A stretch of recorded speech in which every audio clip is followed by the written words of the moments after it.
Assalamualaikum warahmatullahi wabarakatuh. Perkenalkan, nama saya Nia Di Aftina dengan nomor NIM 53010210110. Di sini saya akan menjelaskan sedikit materi tentang tafsir dan syarah hadis tentang ilmu pengetahuan. Langsung saja kita ke materi. Yang pertama adalah ilmu pengetahuan. Pengertian ilmu pengetahuan. Ilmu pengetahuan yang berdasarkan kenyataan dan telah disusun dengan baik. Ilmu bukan sekedar pengetahuan, tetapi merangkumi sekumpulan pengetahuan berdasarkan teori-teori yang disepakati dan dapat secara sistematik diuji dengan seperangkat metode yang diakui dalam bidang ilmu tertentu. Pada hakikatnya, ilmu pengetahuan bertujuan untuk mencari kebenaran ilmiah yang sesuai dengan kaidah-kaidah ilmiah. Dengan ilmu pengetahuan, maka setiap manusia akan bisa mendapatkan sebuah kebenaran melalui proses-proses tertentu, baik dengan melakukan penelitian ilmiah maupun dengan berbagai cara lainnya. Dengan ilmu pengetahuan, kita akan mengetahui kebenarannya. Ilmu pengetahuan dalam Islam dipandang sebagai kebutuhan manusia dalam mencapai kesejahteraan hidup di dunia dan memberi kemudahan dalam mengenal Tuhan. Oleh karena itu, Islam memandang bahwa ilmu pengetahuan merupakan bagian dari pelaksanaan kewajiban manusia sebagai makhluk Allah SWT yang berakal. Islam adalah agama universal yang berlaku sepanjang zaman. Islam bukan hanya terbuka terhadap pembaharuan yang dilakukan ilmu pengetahuan, tetapi Islam juga mendorong dicapainya kemajuan tersebut. Dengan demikian, melalui penelitian ilmiah, manusia dapat menyusun teori-teori yang merupakan deskripsi dari fenomena alam. Yang kedua, sumber-sumber pengetahuan. Yang pertama, Al-Quran dan Sunnah Rasul. Pengetahuan bisa belajar melalui Al-Quran dan juga Sunnah Rasul. Kemudian sumber manusia, lalu alam semesta, sejarah, hukum alam. Kewajiban menuntut ilmu. Islam mengajak kaum muslim untuk mencari ilmu dan mendapatkan ilmu dan kearifan serta menempatkan orang-orang yang berpengetahuan pada derajat yang tinggi. Menurut hadis, ilmu pengetahuan yaitu mencari ilmu itu wajib bagi setiap muslim. Sebagai umat muslim, hukumnya wajib untuk mencari ilmu. Kemudian, carilah ilmu sampai ke negeri Cina.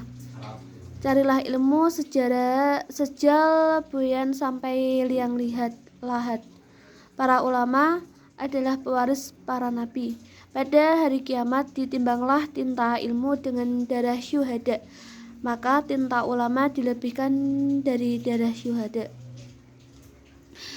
Pengertian tafsir dan hadis. Pengertian tafsir adalah berbagai aktivitas yang berupaya menyikap makna yang paling jelas dan tepat di antara makna yang dimuat oleh teks lafal ayat Al-Quran, sehingga berfungsi sebagai penjelas pesan Allah.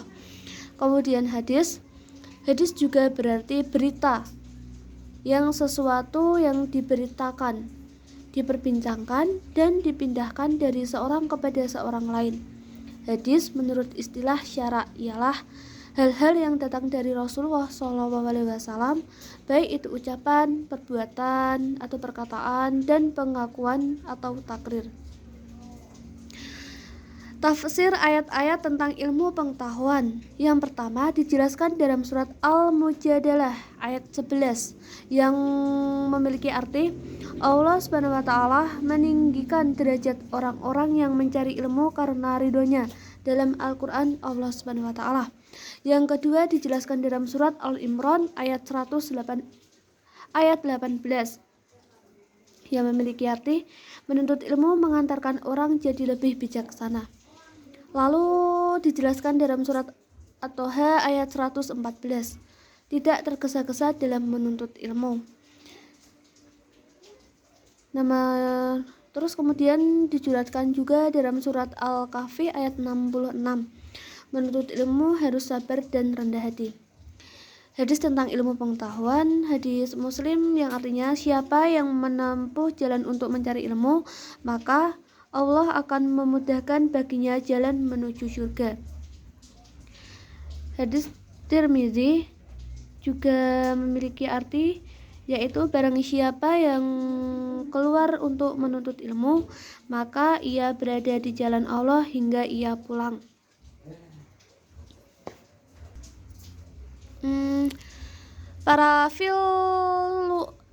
Para filosof Islam menyebutkan beberapa sumber dan sekaligus alat pengetahuan, yaitu alam tabiat atau alam fisik.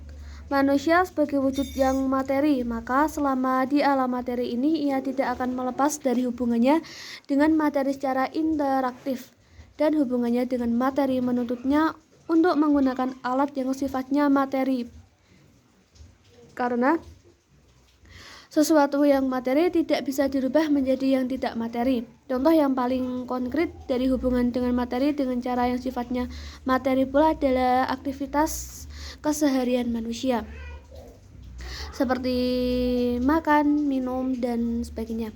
Kemudian alam akal. Kaum rasionalis selain alam tabiat atau alam fisika meyakini bahwa akal merupakan sumber pengetahuan yang kedua dan sekaligus juga sebagai alat pengetahuan. Mereka menganggap akalah yang sebenarnya menjadi alat pengetahuan, sedangkan indera hanya membantu saja. Lalu analog, termasuk alat pengetahuan manusia, adalah analog yang dalam terminologi fikih disebut qiyas. Analog ialah menetapkan hukum atas sesuatu dengan hukum yang telah ada pada sesuatu yang lain karena adanya kesamaan antara dua sesuatu itu. Lalu hati dan ilham. Kaum empiris yang memandang bahwa ada sama dengan materi sehingga sesuatu yang in materi adalah tidak ada, maka pengetahuan tentang in materi tidak kemungkinan ada. Tentu yang dimaksud dengan pengetahuan lewat hati di sini adalah pengetahuan tentang realita in materi eksternal. Kalau yang internal seperti rasa sakit, sedih, senang, lapar, haus, dan hal-hal yang intuitif lainnya diyakini keberadaannya oleh semua orang tanpa terkecuali. Sekian yang dapat saya sampaikan, kurang lebihnya saya mohon maaf. Wassalamualaikum warahmatullahi wabarakatuh.